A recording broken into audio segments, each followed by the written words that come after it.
It's a comment I see regularly online. The 45 ACP is a joke when it comes to protection against, let's say, black bears, mountain lions, whatever, or for hog hunting. You know, anything that that requires a fairly powerful handgun. And we're going to leave revolvers out of the issue, and we're going to leave, we're not going to talk about grizzly bears because, brown bears and so on, because obviously you need at minimum a 44 Magnum revolver, in my opinion, if you need something for protection against that stuff. But what we're discussing today is the 10mm in auto pistols. And this is mostly people who are not fans of the revolver. So, and they think that, a lot of them think that revolvers are obsolete and so on. So we're not going to discuss that. Like I said, we're going to discuss it from the standpoint of auto pistols. And what is the best auto pistol cartridge for defense against fairly large, potentially dangerous animals, and are hunting those kinds of animals. And actually, we're just going to discuss the 10mm versus some other auto pistol cartridges. We're not even going to get into all that stuff, but into the reasons why or so on. But I see these comments all the time that the 10mm is, it's just so much more powerful than everything else out there that is in the format of a packable full-size auto pistol, as opposed to something like the Desert Eagle. And it's just that's stated as if it were just something that everybody knows, and it's usually a comparison to the 45 ACP, which is referred to as being low-powered, over 100 years old, and pretty much a joke. So let's look at some actual, we're going to use ballistics by the inch data, because they have fairly comprehensive data on the more common auto pistol cartridges. So let's look at what they have, and we're going to use a 5-inch barrel length for all of them, because that's a pretty typical, well, that's the barrel length of the full-size government model 1911. So that's a good point of comparison for a barrel length. So across the board on all these cartridges, we're going to use the 5-inch barrel. So we've got actual chronograph results, again, like I said, from ballistics by the inch on these cartridges, and we'll start with the 10mm. And this is pretty indicative of what's available out there. And so 10mm Corbine has a 135 grain jacketed hollow point at 1,411 feet per second. Now, I'm not a fan of light bullets, light for caliber bullets, which the 135 grain in a 40 caliber or 10mm is. I think the 180 grain is a good weight for the 40 caliber and 10mm. So anyway, 135 grain jacketed hollow point, 1411 feet per second. Federal, now this is a pretty standard cartridge, readily available, or as readily available as any 10mm ammo is. Federal 180 grain Hydroshock hollow point, 1,069 feet per second. Now Buffalo Bore, which is a premium manufacturer, is they have a 180 grain JHC, jacketed hollow cavity, which is the same thing as jacketed hollow point. It's just different terminology from the manufacturer of the actual bullet, the projectile. So they're showing 1,399 feet per second, right at 1,400 feet per second with the 180 grain Buffalo bore. Okay, now let's compare that to the 40 Smith & Wesson. There's not a whole lot of variability in 40 Smith & Wesson because most 40 Smith & Wesson is loaded pretty close to the maximum pressure anyway. So core bomb 135 grain jacketed hollow point, 1453 feet per second. Now if you look at that, the same exact bullet from the same manufacturer in 40 Smith & Wesson from the same barrel length is actually faster than the 10 millimeter. 1411 for the 10 millimeter, 1453 for the 40 Smith & Wesson. Now obviously the 10 millimeter could probably be loaded to faster than that because of its greater case capacity. It's just it's the same case extended by a certain amount. I'm not exactly sure how many millimeters, but now since we're looking at the light bullets right now, let's go ahead and compare that to the 357 SIG. 357 SIG, now I didn't see anything for 135 grains, but Corbon, same manufacturer, has a 125 grain jacketed hollow point. That's only 10 grains less. 1,537 feet per second. So I think you would agree that that is pretty comparable. Even though it's 10 grains less, it's enough higher velocity that it's pretty comparable with the 40 Smith & Wesson and 10 millimeter 135 grain bullets. So moving on to the heavier bullets,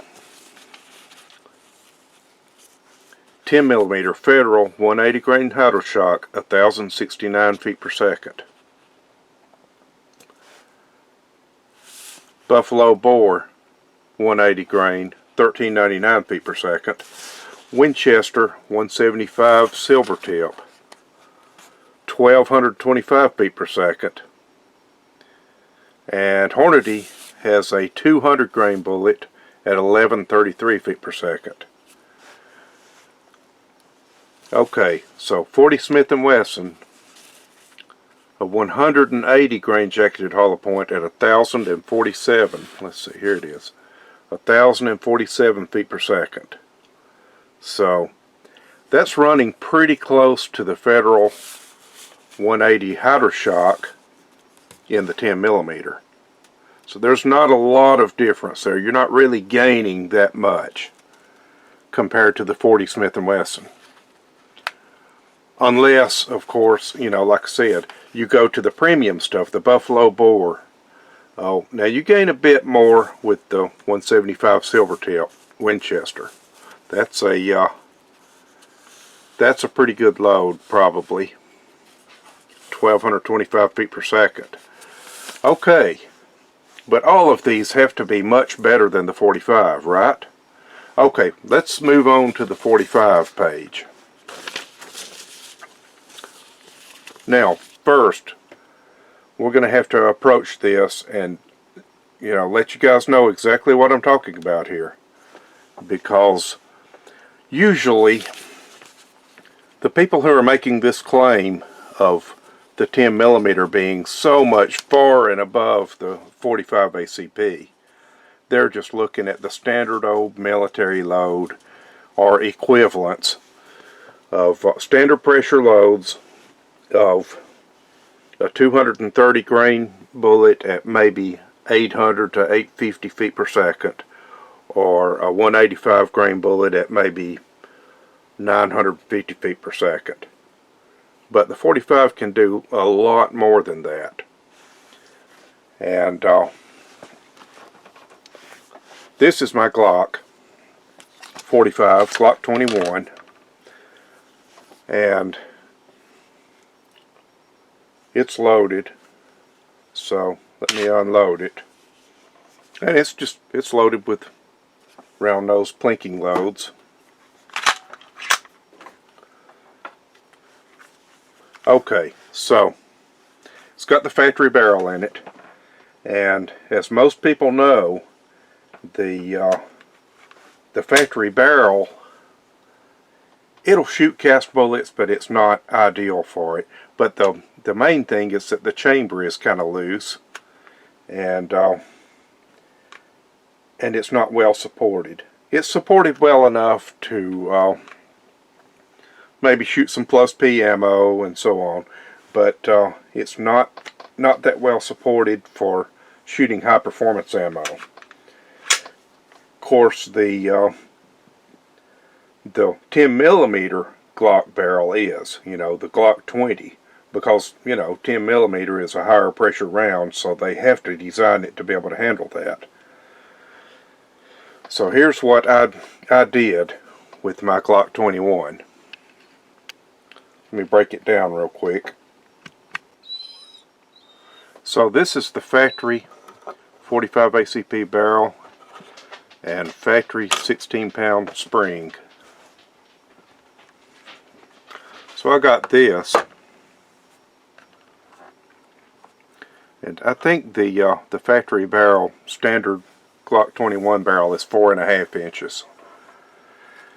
I got this, which is a Lone Wolf 45 ACP barrel, and I got it to convert it to a 45 Super.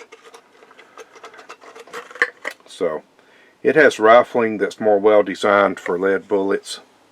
I mean, it's, it works well for jacketed bullets too, but it works better than the factory barrel for lead bullets.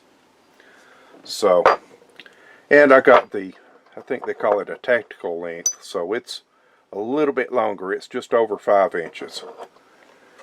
And I got a 22-pound recoil spring to go with it.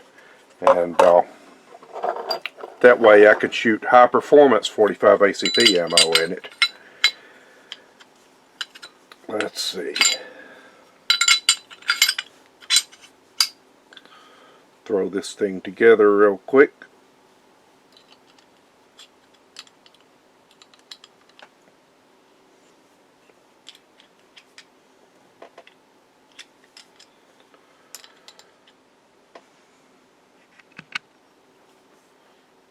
So that's all it really takes to convert a standard Glock 21 to fire high performance 45 ammo. It will still fire standard pressure 45 ACP, but I usually use the factory barrel and factory recoil spring for low pressure plinking type ammo. But if I'm going to shoot the higher pressure stuff, I use this, and I load it up pretty hot too. I tell you what, I load it to run neck and neck with a compact 44 Magnum, really. But we're getting ahead of ourselves. So now, having done that, let's look at some of the numbers. What's available. Because we're not talking about reloads here, we're talking about what's available from the factory. So 45 ACP plus P. Now you can fire this in just a standard Glock with the standard barrel. Buffalo bore plus P 185 grain jacketed hollow point, 1196 feet per second. That compares to, for the 10mm, 180 grain. The standard 180 grain Hydra-Shok is 1069 feet per second, so it's 5 grains lighter, but it's slower, quite a bit slower. Buffalo bore 180 jacketed hollow point, 1399 feet per second. Now that is faster, but that's buffalo bore, Of course, this is buffalo bore too, so buffalo bore plus P 185 at 1196. See, that's not that far behind the buffalo bore 10mm offering. It really beats the Winchester Silvertip 175 grain because it's 10 grains heavier and only about 30 feet per second slower. 1196 feet per second with a 185 versus 1225 feet per second with a 175. So, you know, just using plus P ammo. Now, let's look at the 230 grain. Buffalo Bore plus P 230 grain jacketed hollow point, 1016 feet per second. And that's heavier than the 10 millimeter offerings by quite a bit. And yet, it's not that much slower than the Federal Hydroshock 180 grain, even though it's 50 grains heavier. Okay, so let's move on to the 45 Super. Now, Ballistics by the Inch says, and this is a more or less quote. I didn't include the entire quote, but this is the gist of it. While the 45 Super will fit into any standard 45 ACP firearm, you should exercise discretion either by limiting how much you use them or upgrading your firearm to handle the increased pressure. So, theoretically, you know, I don't do it, but theoretically you could put 45 Super ammo in your standard Glock 21 with the 16-pound recoil spring and the factory barrel. And, you know, it's going to, the brass is probably not going to be very reloadable after you do that. And with the 16-pound spring, it'll batter your frame if you shoot a lot of them. But you could probably shoot, you know, limited amounts of it. So here we're looking at Buffalo Bore. Now, by the way, let me go on a little further. With the Glock 21, with the 22-pound recoil spring, or you could get by just fine with the 20-pound as well. So, with the drop-in barrel, drop-in aftermarket barrel with full chamber support and the heavier spring, you can basically shoot as many 45 Supers in it as you want to, because that is a 45 Super conversion, pretty much.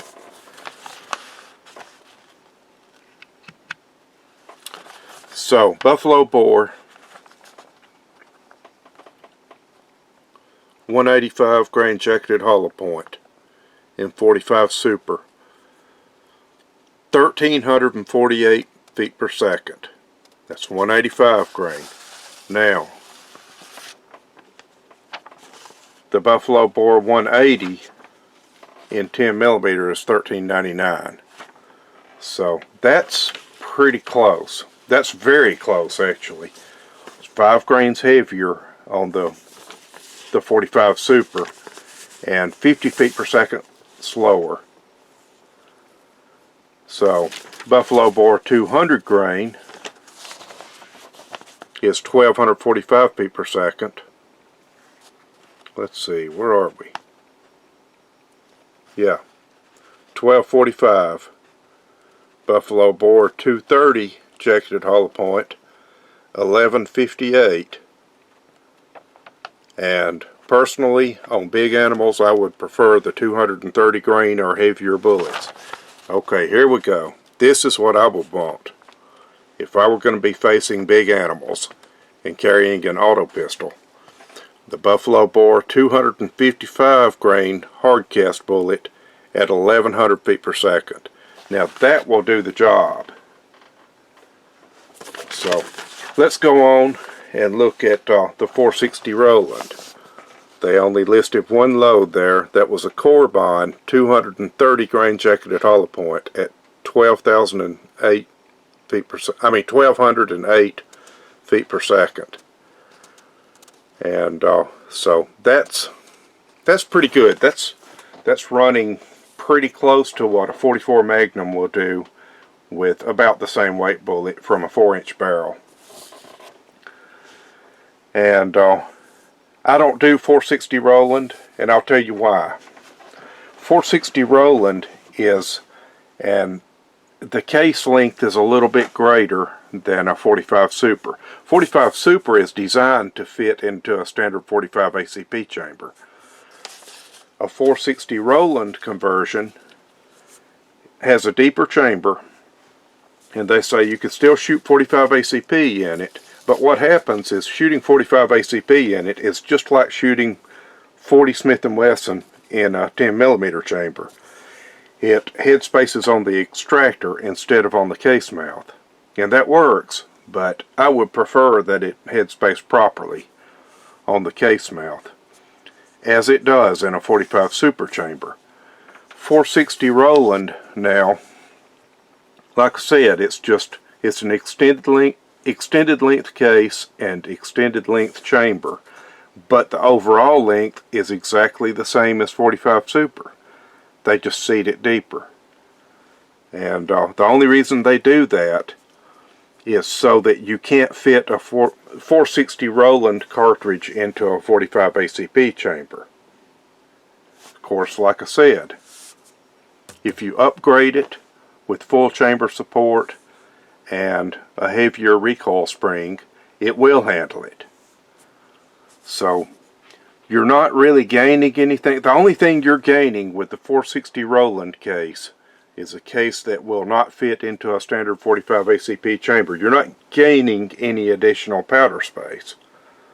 So what that means is that any 460 Roland data that you see, you can also load 45 Super to that same exact level with the same load and everything. Same amount of the same type of powder. So as a reloader, I would rather, even if 460 Roland, were more readily available than 45 Super as loaded ammo, which it might be. I don't know. I haven't really looked.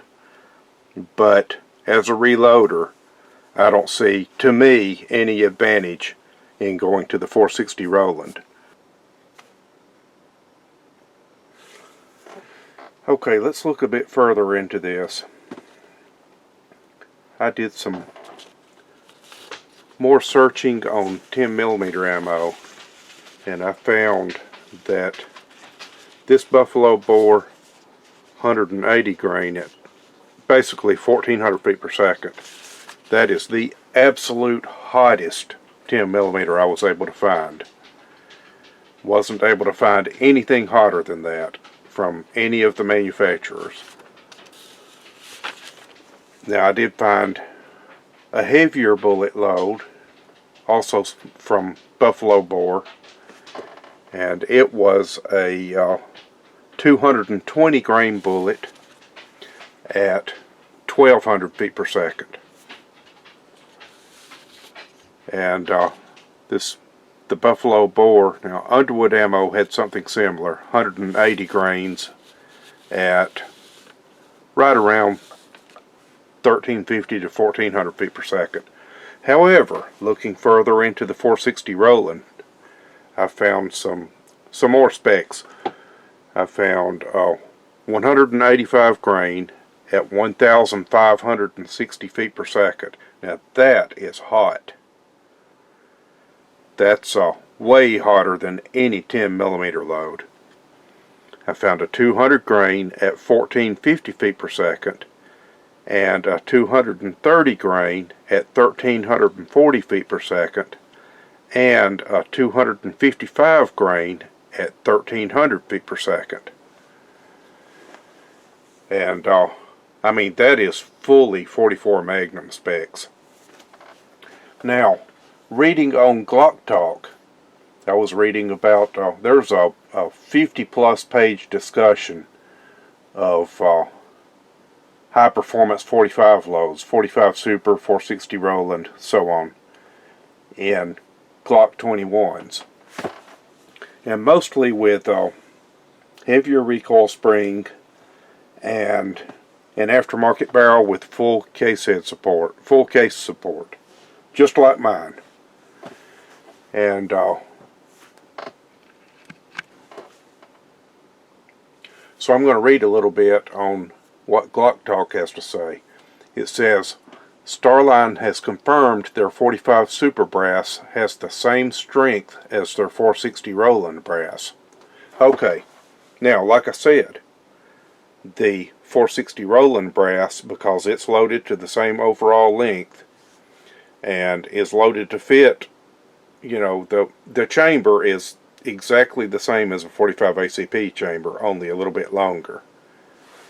So you don't gain any additional case capacity. So therefore, if the cases are the same, like I said before, you can load the same exact loads. That you can load 460 Roland specs in the 45 Super cases.